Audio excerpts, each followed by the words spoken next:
우리 앞에 자 계신 분들과 한 번 더 인사드리겠습니다. 새해 복 많이 받으세요.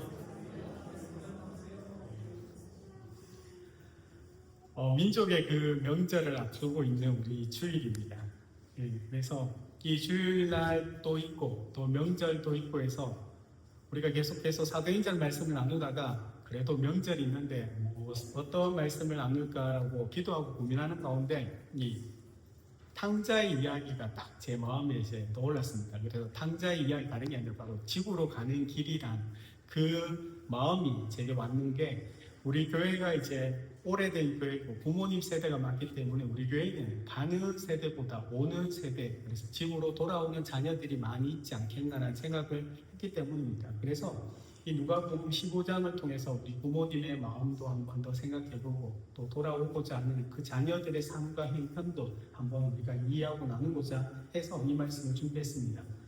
설명절을 앞두고 집을 떠난 자녀들이 이제 기다리는 부모의 마음과 또 우리를 끝없이 기다리시는 하나님의 사랑이 사실 이 오늘 읽었던 너무나 여러분이 잘 알고 있는 이 이야기 가운데 있습니다. 하루만 지나면 진짜 설명절이지 않습니까? 지금도 이제 귀성길이죠. 제 집으로 고향으로 가는 도로가 가득 차 있지 않습니까?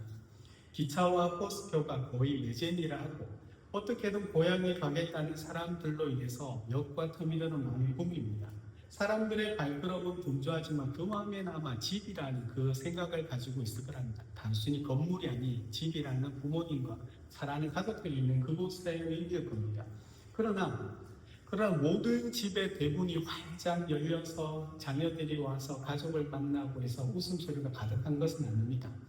어떤 집의 자녀들은 세대가 바뀌어서 직장으로 바꾸기 때문에 또 그 삶의 형편 때문에 혹은 그 가족 간의 마음의 거리 때문에 오지 않는 이들도 많이 있습니다. 고향에 오지 못하는 자녀들은 그래도 미안한 마음에 선물을 보내기는 하지만 사실 부모님들의 마음은 그 선물이 이제 와닿지 않는 거죠. 왜냐하면 값비싸 보이는 그 택배 상자보다 더 귀하는 것이 바로 자녀들의 얼굴이기 때문입니다. 문을 열고 들어오는 그 모습이 부모에게 가장 큰 기쁨이 될 겁니다. 오늘 우리가 읽은 이 누가복음 15장에도 오지 않는 아들을 생각하며 가슴 아리하는 아버지가 등장하고 그분의 이야기입니다. 아들의 이야기보다는 사실 아버지 이야기입니다. 이 이야기는 단순한 불효자의 이야기가 아니라 그 자녀가 떠난 그 빈자리를 바라보면서 매일 마을 어귀를 바라보고 있는 그 아버지의 이야기죠. 이것은 방탕한 아들에 대한 것이 아니 떠난 자식, 떠나보낸 자식, 타지에 있는 자녀들을 향한 지독한 아버지 또 부모님의 사랑 이야기입니다. 우리가 읽었던 11절, 13절 우리 다시 한번 함께 읽겠습니다. 또 이르시되 어떤 사람에게 두 아들이 있는데 그 둘째가 아버지에게 말하되 아버지여 재산 중에서 내게 돌아올 분깃을 내게 주소서 하는지라. 아버지가 그 살림을 각각 나눠 주었더니 그 후 며칠이 안 되어 둘째 아들이 재물을 다 모아가지고 먼 나라에 가 거기서 호랑방탕하여 그 재산을 누리더니. 아멘.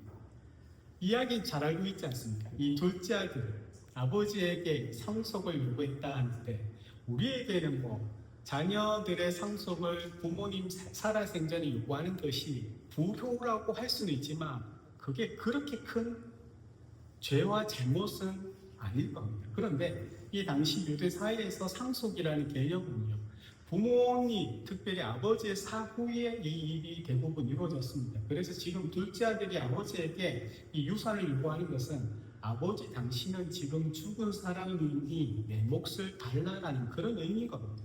그래서 우리가 가지고 있는 유산을 받는 것과 전혀 다릅니다. 이것은 아버지와의 관계를 단절시키는 선언이거든요.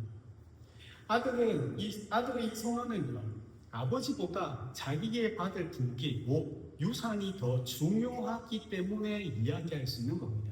그래서 아버지를 사랑의 대상이 아니라 자신의 욕망을 채워줄 수단으로 여기고 또 아버지의 유산을 내게 달라는 것은 아버지를 현금 지급기 같은 ATM으로 취급했을 뿐입니다. 그래서 이거는 단순한 무례라고 하기보다는 이 당시의 의미는 관계적인 살인입니다. 아버지를 죽은 자 취급했던 살인의 이야기입니다. 아버지는 그 아들의 말을 듣고 가슴이 찢어지겠죠. 아픔을 느끼면서도 그 살림을 나눠줍니다. 그런데 이 살림이라는 단어는 헬라어로 비옥스거든요. 근데 이 비옥스는 단순히 살림을 이야기하는 그 의미는 조금 다릅니다. 아버지가 평생을 일구어왔던 그 삶입니다. 오랫동안 이 살림을 일구기 위하여 아버지가 수고하고 노력했던 그 모든 시간, 그 모든 시간이 담겨있는 의미 또한 비옥스란 살림입니다. 그래서 아버지가 이 살림을 떼어준다는 것은 평생을 일구었던 그분의 삶의 일부를 아들에게 지금 떼어주는 겁니다. 아버지에게 관계적인 살인을 선언한 아들에게 아버지가 주는 것은 단순한 유산이 아니고 아버지의 생명과 또 그 삶을 지금 나눠주는 겁니다. 이 당시의 유산은 대부분 토지였지 않겠습니까? 유대인에게 토지는 굉장히 중요합니다. 지경을 옮기지 말라는 하나님의 구약의 말씀처럼 그 지경, 그 지파, 그 가문, 그들에게 주어진 땅은 그들에게 단순한 재산, 토지 그 이상입니다. 농경사에서 땅을 팔아 현금한다는 것은 그 가문이 가지고 있던 오랜 명예, 수단을 없애는 일이고 조상부터 끊임없이 물려받았던 그 기업을 포기하는 수치스러운 일입니다. 아버지는 자신의 생명, 살림을 나눠주고 또 그 명예가 깎여나가는 고통을 감수하며 이 아들의 그 의지를 지금 존중해 주면서 아무 말 없이 그 아들의 요구를 들어주는 겁니다. 이 아들의 요구는요, 창세기 보면 아담과 하와가 에덴 동산에서 풍요, 에덴 동산의 의미는 기쁨의 동산이거든요. 풍요를 누리고 있습니다. 그런데 그들은 그곳에서 풍요를 누리고 싶어 하면서도 동시에 하나님의 통치를 거부하려고 했습니다. 아버지의 통치에서 벗어나서 이 풍요를 가지고 내가 원하는 삶을 살고 싶다는 그런 의지였습니다. 이것을 성경은 죄라고 이야기합니다. 죄는요, 단순하게 우리가 도덕적으로 어떤 실수나 잘못을 하는 것을 얘기하는 것이 아니라 성경에서 죄는요, 관계의 단절을 의미합니다. 하나님의 말씀, 창조주의 그 의도와 의지를 반하는 그 모든 것들이 죄입니다. 하나님 없이 내가 살고 싶어 하는 것, 하나님이 주신 우리의 건강, 우리의 재능, 우리의 물질, 분명히 우리는 그것을 사모하고 사랑합니다. 지금도 많은 사람들이 이 땅에서 세상의 것들을 사랑하는 이유가 다름이 아니라 하나님이 그것을 우리에게 주셨기 때문인데, 그런데 그것을 사랑하면서도 그 선물을 주신 그 하나님의 손을 뿌리치며 살고자 하는 것이 바로 인간이 가지고 있는 죄의 본능인 겁니다. 아들이 분깃, 내 몫을 내게 달라고 말하는 이 모습은요, 사실 오늘날 우리의 모습과 똑같습니다. 우리는 하나님의 살림이죠. 비오스. 하나님께서 천지를 지으시고 이 땅에 우리를 위하여 지어놓고 그 안에서 모든 것들을 누리게 하셨던 그 삶의 기반을 우리는요, 정말 후회 없이 그것을 가지고 살아가기를 원하고 있지만 정작 중요한 것은 하나님의 통치를 다 부담스러워한다는 겁니다. 이것이 먼 나라로 떠나는 그 아들의 속마음입니다. 명절이 되어 이제 우리 여기도 자녀들이 지금 이렇게 몇몇 자녀들이 찾아왔는데, 찾아왔을 때 부모님이 기뻐하지만 찾아와서도 부모님이 서운한 때가 언제인지 아십니까? 몸은 집에 있는데, 자녀의 몸은 지금 곁에 있는데 마음이 다른 곳에 있을 때일 겁니다. 음식을 준비해서 상을 가득 차려놓고 이제 음식을 나누는데 대화는 없죠. 대화가 필요한 것처럼 대화는 없습니다. 휴대전화 화면만 들여보다 하고 또 형식적인 인사만 오고 갈 때뿐이고 식사가 끝나면 또 각자의 자리에 방에 들어가는 겁니다. 그래도 부모님은 그래도 자녀에 대한 서운함이 있지만 표현은 하지 않으려고. 왜냐하면 먼 거리를 이렇게 와준 것만으로, 그 얼굴 본 것만으로 고마워하기 때문입니다. 그런데 오늘 이 본문은 아버지는 단순히 마음이 이렇게 멀어진 정도가 아니라 아버지의 존재를 부인하는 거죠. 관계적인 살인을 이야기하는 것처럼 아버지의 존재를 부정하는데도 왜 이 아버지는 아무 말 없이 살림을 내어주었을까요? 똑같습니다. 이런 불효자가 있으면 우리 때 같은 경우에도 막 맨몸으로 쫓아내든지 아니면 유서를 바꾼다 해서 어떻게든 안 주고 마지막까지 할 텐데, 당시 문화도 보면 더 마땅히 이 아들 포통 치고 아버지 가장의 그 권위를 가지고 바로 싸워야 됩니다. 필요하다면 이 아들을 징계하거나 아니면 공동체 이 아들의 행동의 말들을 이야기해서 제재를 통하여 질서를 잡아야 합니다. 그것이 가문의 명예를 지키는 길입니다. 그런데 아버지가 그렇게 하지 않다는 겁니다. 아버지는 아무 말씀 없이 살림을 나눠줍니다. 그런데 이 아버지가 행하는 이 침묵 가운데 지밀되는 이 모든 것들은 아버지가 힘이 없어서 그렇게 하는 무력함이 아니라 아버지가 아들을 사랑하는 여러 사랑의 모습 중에 하나의 선택이 있습니다. 왜냐하면 사랑은 강요하지 않기 때문입니다. 하나님은 우리를 창조하셨을 때 우리를 로봇처럼 만들지 않으셨습니다. 우리를 인격적인 존재로 지으셨죠. 하나님의 형상을 닮은 하나님의 성품을 가진 존재로 창조하셨습니다. 그런 하나님께서 우리에게 가장 좋은 것, 중요한 것 중에 하나를 주셨다는 것을 저는 의지라고 생각합니다. 자유의지. 근데 이 자유의지는 역설적으로 인간이 하나님을 거절하고 또 떠날 수 있는 권리까지 다 주셨던 겁니다. 우리가 의지로 하나님을 선택할 수도 있고요. 우리가 의지를 가지고 하나님을 거절할 수도 있도록 하나님은 그렇게 우리를 사랑하는 존재로 창조하셨습니다. 진정한 사랑이 바로 상대방이 거절할 수 있는 자유까지 다 허용하고 그것을 받아들이는 겁니다. 강제로 붙잡는 관계는요, 사랑이 아니고 통제인 거죠.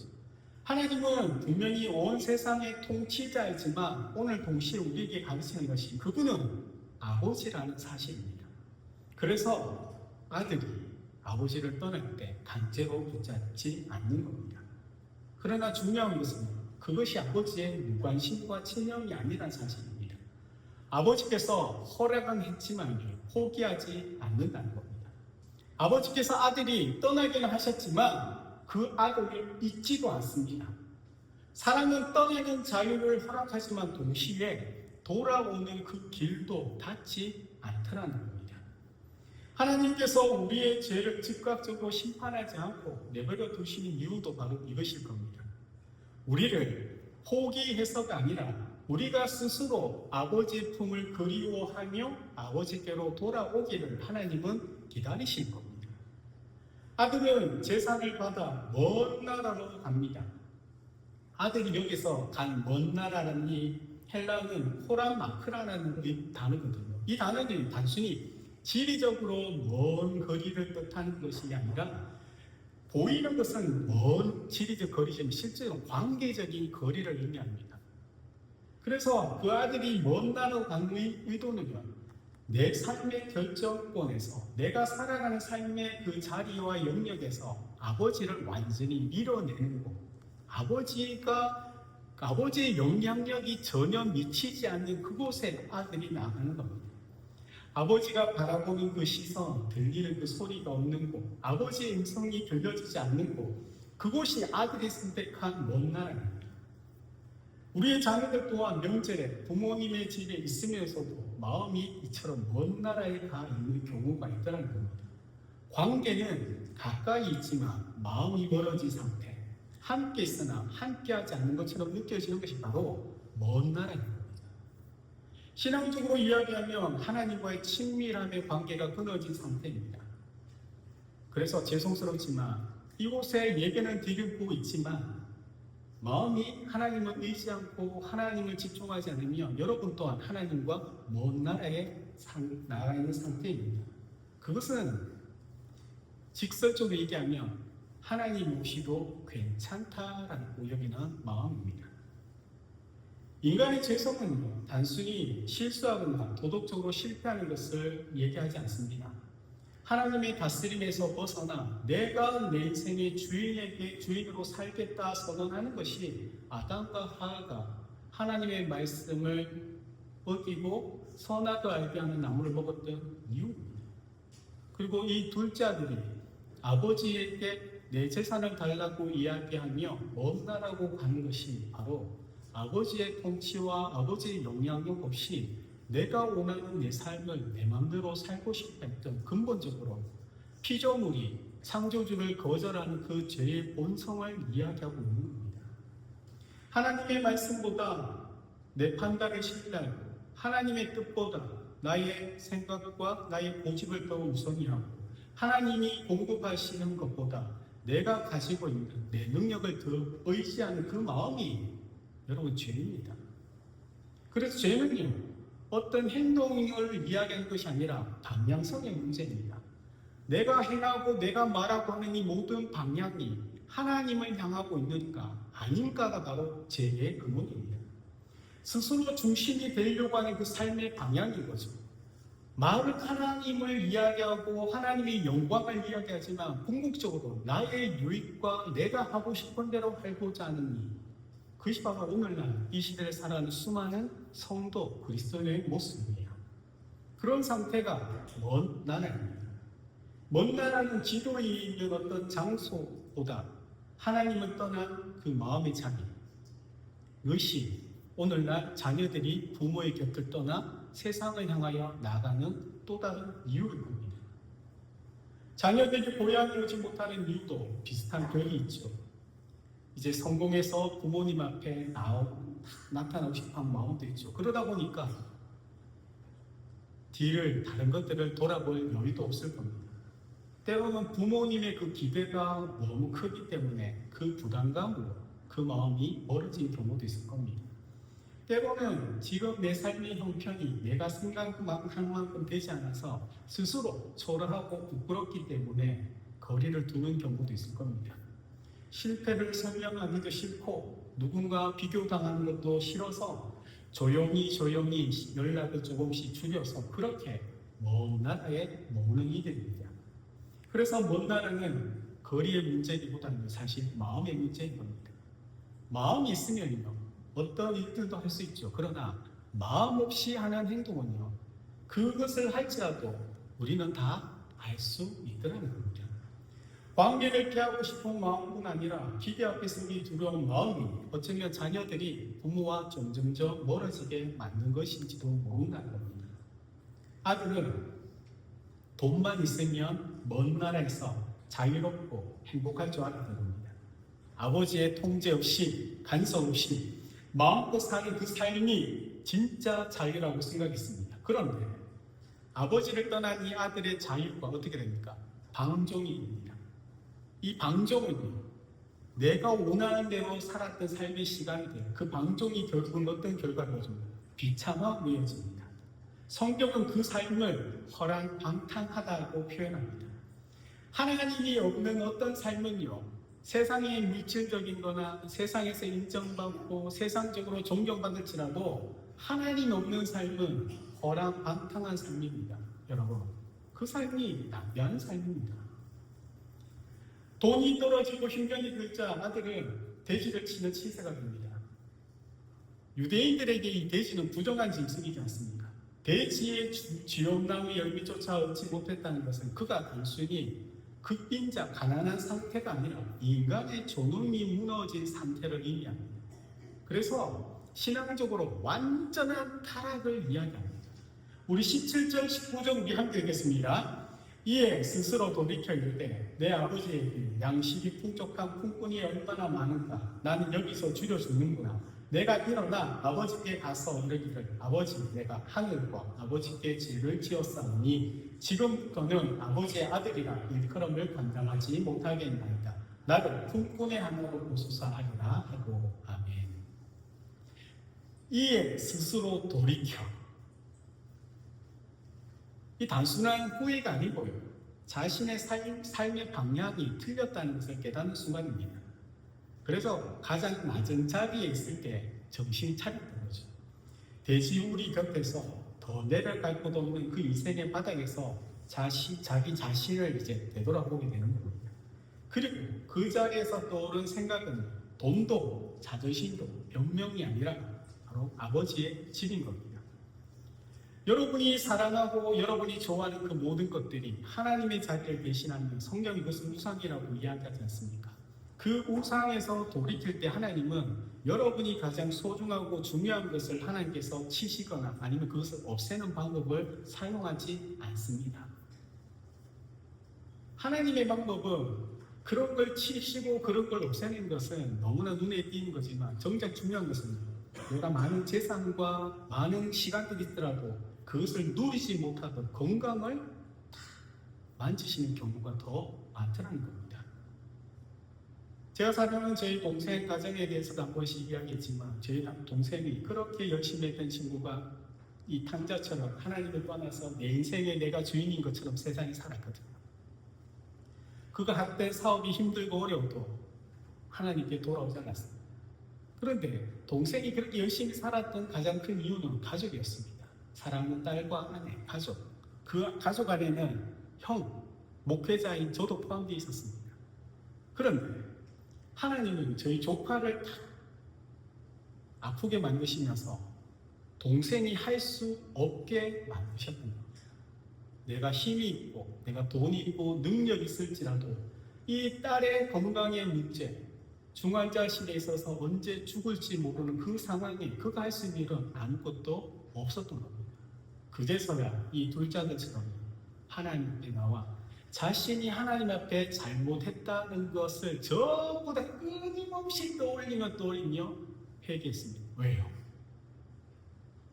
그가 회개했던 이유는 정말 잘못했기 때문이 아니고 하나님, 내가 이렇게 잘못을 고백하니까 내 딸을 살려달라는 그 마음이었습니다. 그런데 우리 하나님은 그 마음을 믿음으로, 그 마음을 하나님을 향한 회개로 받아주셨던 겁니다. 그만큼 그 인생에 가진 낮은 자리라는 것은 하나님이 없이 내가 이루고 누리고자 했던 그 모든 것들을 내가 누리지 못하는 상황을 만들어버립니다. 제 본질이 아버지를 떠난 관계의 단절이라면 이처럼 회개한다는 것은 바로 아버지의 집을 향하여 몸을 돌리는 겁니다. 어떤 방법과 어떤 상황과 상관없이 하나님이 아닌 곳을 쳐다보는 나의 시선을 어떤 일들을 통하여 다시금 하나님께 고정하게 하고 하나님이 아닌 것들이 내 마음에 들어왔을 때 하나님 어떤 상황과 사건과 방법을 통해서 내 마음에 하나님을 향한 원망이라든지 아니면 하나님의 은혜에 대한 감사라든지 통해서 하나님이라는 그 이름이 내 마음에 새겨지게 만들어낸 겁니다. 내 아버지에게 양식이 풍족한 풍분이 얼마나 많은가 그 고백을 멀리 떠나있는데 자기가 아버지를 통하여 관계의 살인, 단절을 이야기했지만 그는 여전히 그 삶이 힘들 때 그 관계로 맺어진 기억이 남아있었습니다. 그리고 그 결핍 속에서 하나님이 기억하며 내가 하늘과 아버지께 죄를 지었다 고백합니다. 하나님과 그가 아버지 앞에 유산을 달라고 했던 그 고백이 어떤 의미인지를 알고 인정하는 고백입니다. 그리고 그 고백 끝에 그가 할 수 있는 유일한 방법은 뭡니까? 이제 아버지의 집으로 돌아가게 됩니다. 지온 열매를 먹으며 고통당할 때 깨달은 것은요, 배부른 시절의 그 기억이 아니라 아버지의 바로 눈빛이었을 겁니다.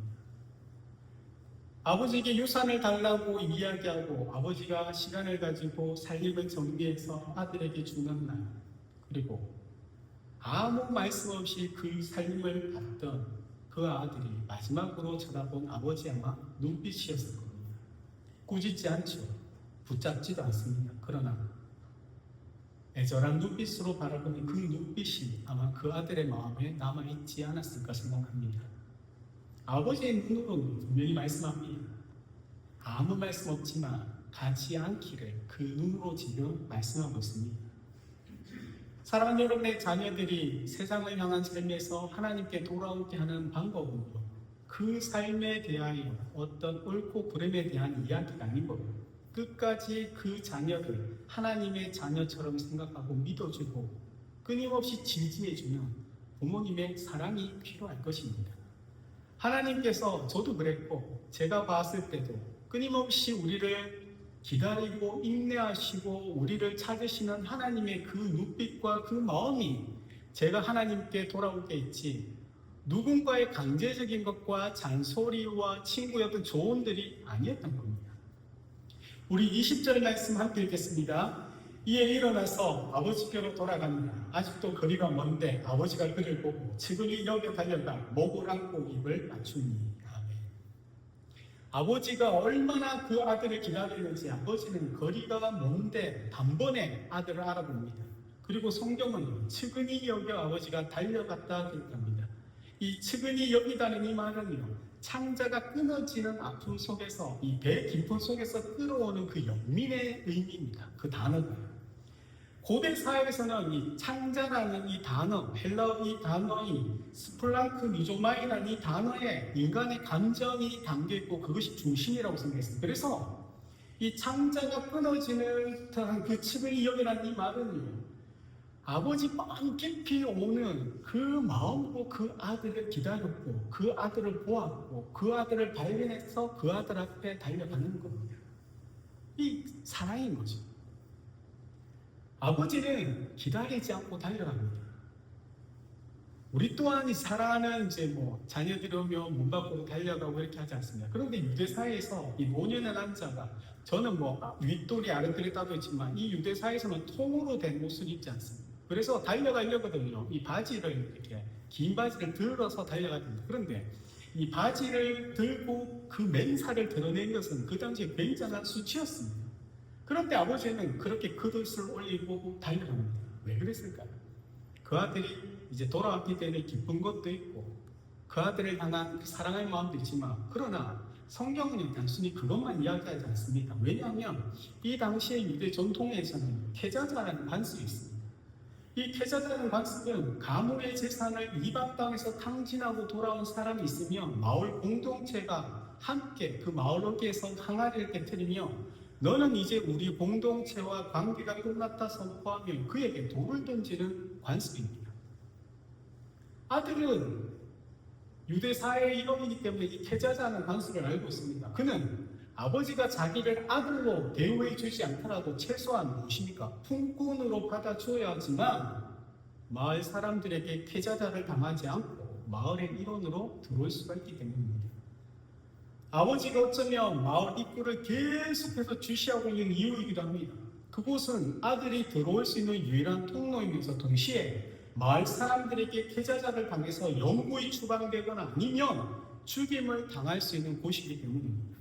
그래서 아버지가 먼저 달려가 아들을 껴안고 그에게 입을 맞추는 것은 마을 사람들에게 이 아들에 대한 심판권은 내게 있고 나는 이미 그를 이렇게 용서했다는 선언입니다.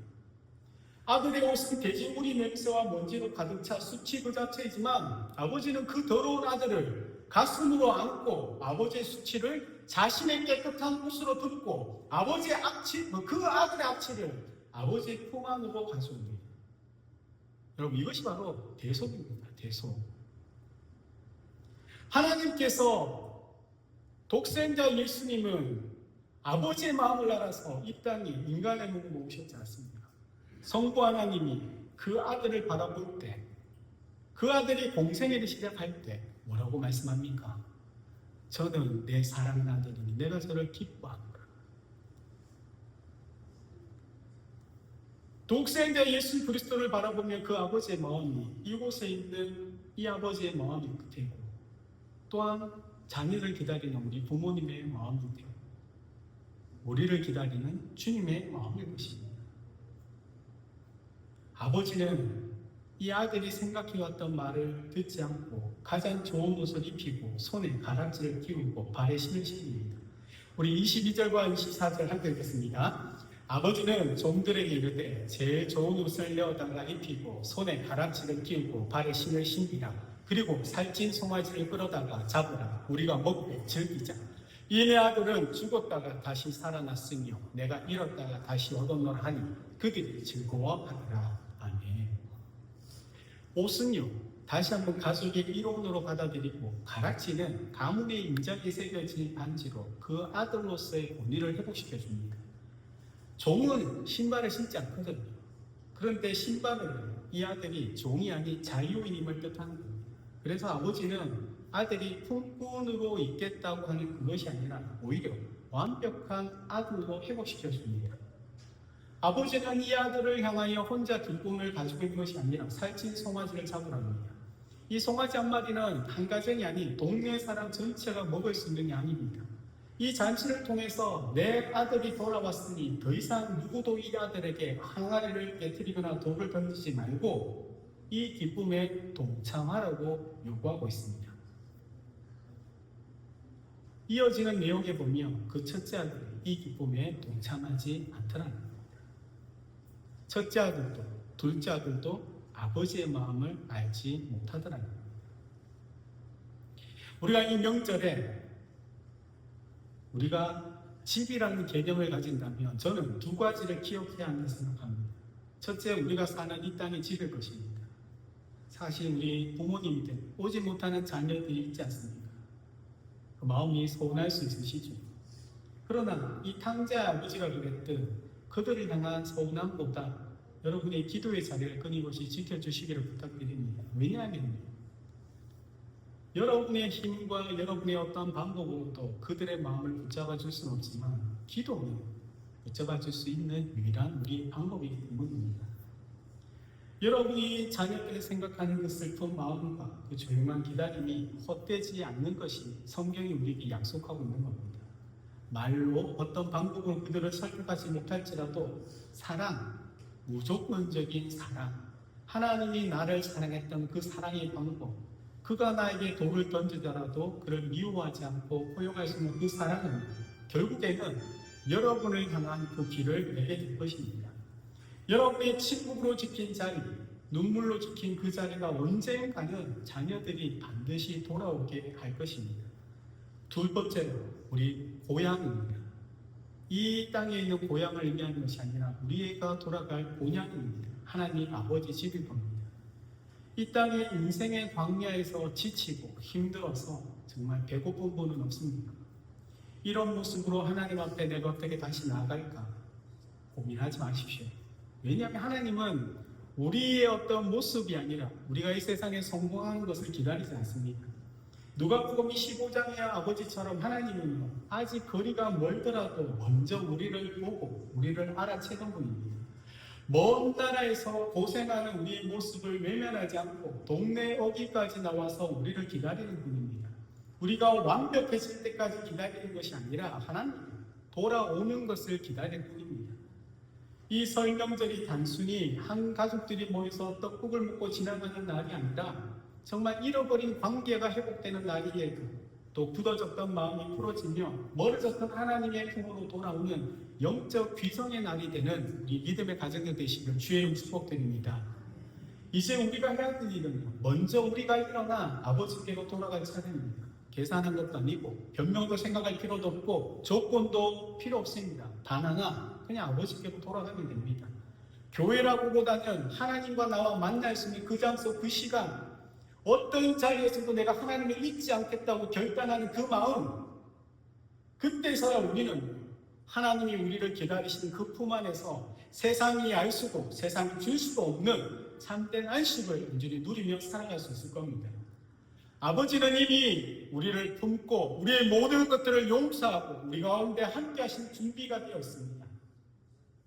정말 그 시간이 이 명절에 가족들이 정말 집으로 부모님께나 가족을 향하는 그 발걸음들이 우리는 하나님을 향한 발걸음으로 만들어서 여러분이 먼저 그 하나님과의 관계가 온전하게 만들어짐으로 여러분 안에는 여러분의 가족과 여러분 친지와 모든 이들을 여러분이 품을 수 있는 넉넉한 하나님의 사람이 되기를 주의 이름 축복드립니다.